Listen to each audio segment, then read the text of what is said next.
Well, it's not a question of the past, it's a question of falling back on knowledge that had been derived by people who did a lot of research. They were scientists in their own way and arrived at solutions to human problems.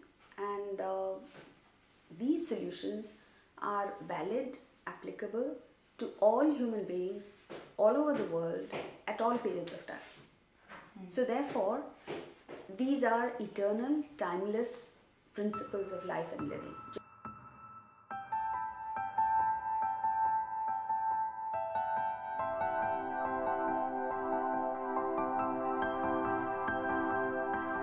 Today we've invited Jayaji to talk about us as individuals and what we can contribute to the world.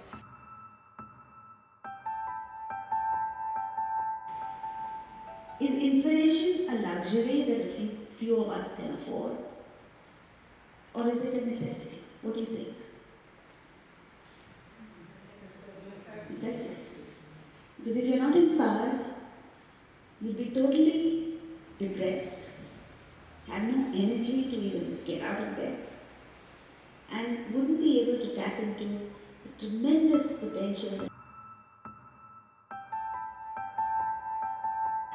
The engine that drives you to activity is your inner personality, consisting of the mind and the intellect. The mind is the realm of emotions, feelings, impulse, likes and dislikes, whims and fancies.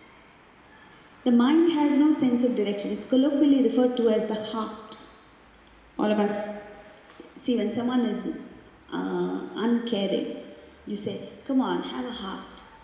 What do you mean? You don't mean the physiological heart. You mean have feelings. That's what we mean by the mind.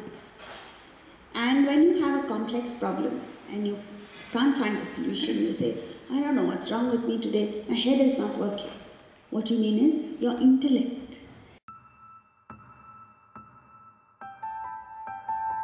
Grab, you lose. Give, you gain. Color substantiates. You're wearing red, a bright red. What makes that object red? When white light falls on it, white light consists of 7 colors. It absorbs all the other colors except red, right? We all know that red is the only color it does not have. Yet when you look at it, you say it's red. Have you ever wondered how does it happen that the 6 colors that it grabs, it loses, and the only color it gives, it gains? So is it in life, friends. Just develop this attitude of giving. You don't have to give anything. The fact is, you can't give anything. What do you have to give in the first place? Just the attitude. Whenever you meet someone, whoever you meet in life, your first and last thought should be, how can I add value to you? How can I make a difference in your life? My only objective was to change myself. And it still is. Along the way, I've inspired thousands of people. That's all that you can do. Mahatma Gandhi did not set out to change the world. He just wanted to change himself. Incidentally, the world changes. So the stronger, the more powerful, the more sacrificial a leader is. To that extent, his influence pervades in society. So my appeal to you is just focus on yourself. You take care of yourself, the world will take care of itself. That's difficult. It's a fact. It's a fact. And yes, you do service, but not with the view that I'm going to change the world. You do service because you believe that I need to do service. I owe it.